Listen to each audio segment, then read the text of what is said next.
ಅಧ್ಯಾಯ 9 ಶ್ಲೋಕ 18. ಗತಿರ್ಬತ ಪ್ರಭು ಸಾಕ್ಷಿ ನಿವಾಸ ಶರಣಂ ಸುಹೃತ್ ಪ್ರಭವ ಪ್ರಳಯಸ್ಥಾನಂ ನಿಧಾನಂ ಬೀಜಮವ್ಯಯಂ.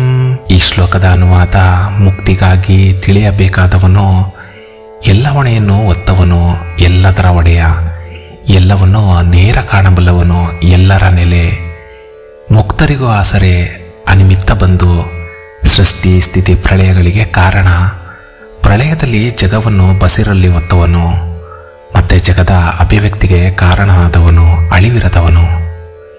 ಈ ಶ್ಲೋಕದ ಭಾವಾರ್ಥ: ಸಂಬಂಧಗಳ ಬಗ್ಗೆ ಹಿಂದೆ ಹೇಳಿದ್ದ ಕೃಷ್ಣ ಇಲ್ಲಿ ನಾನಾ ವಿಧದ ಅನುಬಂಧಗಳನ್ನು ಹೇಳುತ್ತಾನೆ. ಬೇರೆ ಬೇರೆ ರೀತಿಯಾಗಿ ಸಮಾಜದಲ್ಲಿ ಒಬ್ಬರಿಂದ ಒಬ್ಬರು ನೆರವು ಪಡೆಯುತ್ತಾರೆ. ರಾಜನಿಂದ ರಕ್ಷಣೆ, ಆಪತ್ಕಾಲದಲ್ಲಿ ಆಶ್ರಯ, ಕಷ್ಟದಲ್ಲಿರುವವರನ್ನು ಸಂತೈಸುವುದು, ಗೆಳೆತನ ಇತ್ಯಾದಿ ಅನುಬಂಧಗಳು. ಇವೆಲ್ಲವೂ ಭಗವಂತನ ಧರ್ಮ ಎನ್ನುತ್ತಾನೆ ಕೃಷ್ಣ.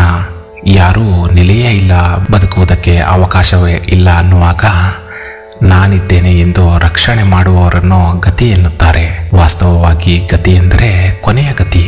ಸಂಸಾರದಲ್ಲಿ ಮಾತ್ರ ಅಲ್ಲ, ಮೋಕ್ಷದಲ್ಲೂ ಆಶ್ರಯವಾಗಿರುವ ಭಗವಂತ ಗತಿ, ಆತನೇ ಸದ್ಗತಿ.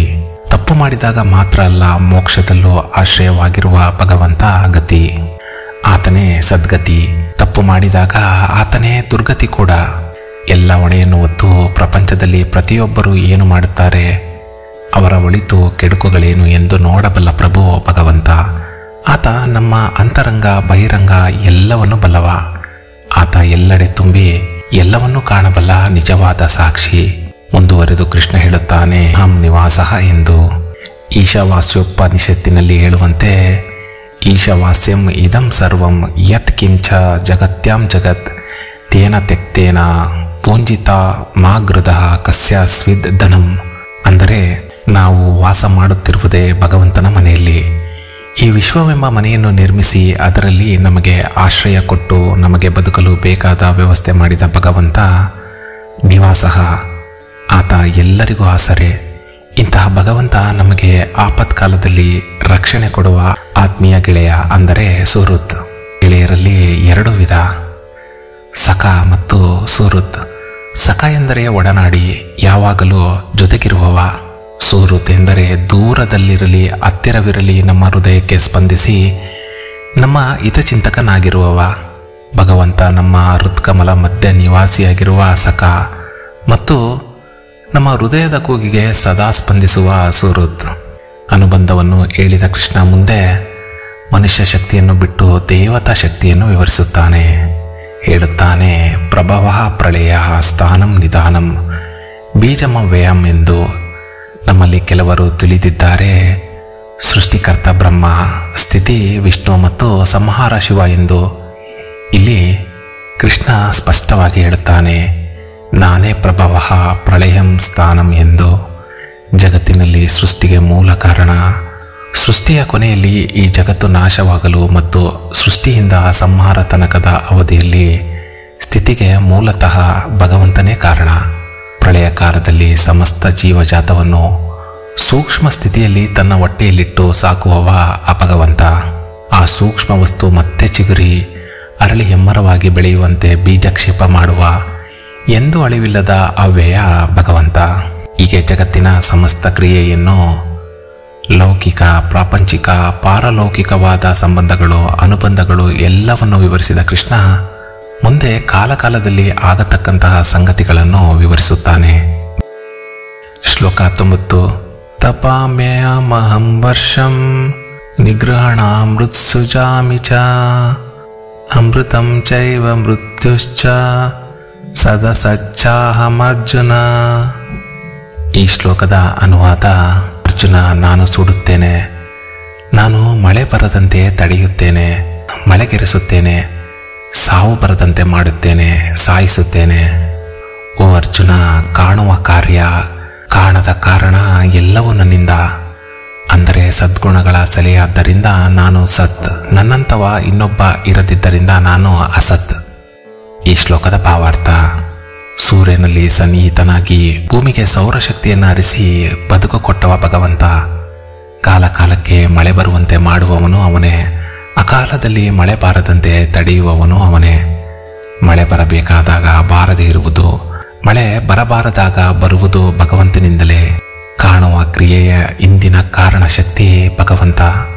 ಭಗವಂತ ನಮ್ಮ ಬದುಕಿನಲ್ಲಿ ಉಸಿರು ಕೊಟ್ಟು ಬದುಕಿಸುವ ಅಮೃತ. ಆಯುಸ್ಸು ಮುಗಿದಾಗ ಉಸಿರು ನಿಲ್ಲಿಸಿ ಕರೆಸಿಕೊಳ್ಳುವವನು ಅವನೇ. ಒಟ್ಟಿನಲ್ಲಿ ಕೃಷ್ಣ ಹೇಳುತ್ತಾನೆ, ಕಣ್ಣಿಗೆ ಕಾಣುವ ಕಣ್ಣಿಗೆ ಕಾಣದ ಸಮಸ್ತ ಪ್ರಪಂಚವನ್ನು ನಿರ್ವಹಿಸುವ ಶಕ್ತಿ ನಾನು ಎಂದು. ಇದು ಕೃಷ್ಣ ಸೂಕ್ಷ್ಮವಾಗಿ ಭಗವಂತನ ಅನುಸಂಧಾನಕ್ಕೆ ಕೊಟ್ಟಿರುವ ಸಮಗ್ರ ಚಿತ್ರಣ. ಇಲ್ಲಿ ಪೂರ್ಣ ಪ್ರಮಾಣದಲ್ಲಿ ಭಗವಂತನ ಅನುಸಂಧಾನಕ್ಕೆ ಬೇಕಾದ ಸಮಗ್ರ ಸಂಗತಿ ಅಡಗಿದೆ. ಮುಂದೆ ಕೃಷ್ಣ ತನ್ನ ಭಕ್ತರಲ್ಲಿ ಅಂದರೆ ಜ್ಞಾನಿಗಳಲ್ಲೇ ಪ್ರಮುಖವಾಗಿ 2 ವಿಧದ ಭಕ್ತರ ಬಗ್ಗೆ ವಿವರಿಸುತ್ತಾನೆ. ಅವರೆಂದರೆ ತ್ರೈವಿದ್ಯರು ಮತ್ತು ಭಾಗವತರು. ಶ್ಲೋಕ 20. ತ್ರೈವಿದ್ಯಾ ಮಾಂ ಸೋಮಪಾ ಪೂತ ಪಾಪ ಯಜ್ಞೈರಿಷ್ಟ್ವಾ ಸ್ವರ್ಗತಿಂ ಪಾರ್ಥಯಂತೆ ತೇ ಪುಣ್ಯಮಾಸದ್ಯ ಸುರೇಂದ್ರ ಲೋಕಮಶ್ವಿಂತಿ ದಿವ್ಯಾನ್ ದಿವಿ ದೇವಭೋಗಾನ್. ಈ ಶ್ಲೋಕದ ಅನುವಾದ: ತ್ರೈವಿದ್ಯರು 3 ವೇದಗಳ ಮೊರೆ ಹೊಕ್ಕ ಹಂಬಲಿಗರು ಓಮಿಸುತ್ತಾ ನನ್ನನ್ನಾರಾಧಿಸಿ ಸೋಮರಸ ಕುಡಿದು ಪಾಪ ತೊಡೆದು ಸಗ್ಗದ ದಾರಿಯನ್ನು ಬಿಡುತ್ತಾರೆ. ಅವರು ಪುಣ್ಯದ ಫಲವಾಗಿ ದೇವೇಂದ್ರನ ನಾಡು ಸೇರಿ ಈ ಸಗ್ಗದಲ್ಲಿ ವೆಗ್ಗಳದ ದೇವಭೋಗಗಳನ್ನು ಉಣ್ಣುತ್ತಾರೆ. ಈ ಶ್ಲೋಕದ ಭಾವಾರ್ಥ: ತ್ರೈವಿದ್ಯರು ಎಂದರೆ ತ್ರಿಪಥಗಾಮಿಗಳು. ಇವರು ಭಗವಂತನ ಜೊತೆಗೆ ಅನೇಕವನ್ನು ಹಂಚಿಕೊಂಡವರು. ಇವರು ಸ್ವರ್ಗದ ಬಯಕೆ, ಲೌಕಿಕ ಬಯಕೆಯನ್ನು ಮುಂದಿಟ್ಟು ಭಗವಂತನಲ್ಲಿ ಭಕ್ತಿ ಮಾಡುತ್ತಾರೆ. ಇವರಿಗೆ ವೇದದಲ್ಲಿ ಹೇಳಿದ ಕರ್ಮಕಾಂಡವೇ ಮುಖ್ಯವಾಗುತ್ತದೆ. ಜ್ಯೋತಿಷ್ಠೋಮಯ ಯಾಗದಂತಹ ಯಾಗವನ್ನು ಕೇವಲ ಸ್ವರ್ಗದ ಬಯಕೆಯಿಂದ ಮಾಡಿ ಭಗವಂತನನ್ನು ಬಯಸದೆ ಸ್ವರ್ಗವನ್ನು ಬಯಸುತ್ತಾರೆ. ಹೀಗೆ ಭಕ್ತಿ ಮಾಡುವುದರ ಫಲವಾಗಿ ಅವರು ಇಂದ್ರನ ನಾಡಾದ ಸ್ವರ್ಗವನ್ನು ಸೇರಿ ಅಲ್ಲಿ ಭೋಗವನ್ನು ಅನುಭವಿಸುತ್ತಾರೆ. ಶ್ಲೋಕ 21. ತೇತಂ ಭೃಕ್ತ್ವಾ ಸ್ವರ್ಗಲೋಕಂ ವಿಶಾಲಂ ಕ್ಷೀಣೆ ಪುಣ್ಯಮರ್ಥಲೋಕಂ ವಿಶಂತಿ ಏವಂ ತ್ರಯೀ ಧರ್ಮಮನು ಪ್ರಪನ್ನಾಃ ಗತಾಗತಂ ಕಾಮ ಕಾಮಾಲಭಂತೆ. ಈ ಶ್ಲೋಕದ ಅನುವಾದ: ಅವರು ಇರಿದಾದ ಸಗ್ಗಿಗರ ನಾಡನ್ನು ಕಂಡುಂಡು ಪುಣ್ಯ ಮುಗಿದಾಗ ಭೂಮಿಗೆ ಮರಳುತ್ತಾರೆ. ಹೀಗೆ ವೈದಿಕ ಕರ್ಮಗಳ ಮೊರೆ ಹೊಕ್ಕು ಬಯಕೆಗಳ ಬೆನ್ನು ಹತ್ತಿ ಅತ್ತಿಂದಿತ್ತ ಅಲೆದಾಡುತ್ತಿರುತ್ತಾರೆ. ಈ ಶ್ಲೋಕದ ಭಾವಾರ್ಥ: ಸ್ವರ್ಗದ ಬಯಕೆಯಿಂದ ಪುಣ್ಯಕರ್ಮ ಮಾಡುವ ತ್ರೈವಿದ್ಯರು ಸ್ವರ್ಗವನ್ನು ಸೇರಿ ಅಲ್ಲಿ ಬಗೆ ಬಗೆಯ ಭೋಗವನ್ನು ಅನುಭವಿಸಿ ತಮ್ಮ ಸತ್ಕರ್ಮದ ಫಲ ಮುಗಿದ ತಕ್ಷಣ ಪುನಃ ಭೂಲೋಕದಲ್ಲಿ ಹುಟ್ಟುತ್ತಾರೆ. ಈ ಕಾರಣದಿಂದ ಇವರು ಅತ್ಯಂತ ಹಿರಿದಾದ ಮೋಕ್ಷದಿಂದ ಭಗವಂತನಿಂದ ವಂಚಿತರಾಗುತ್ತಾರೆ.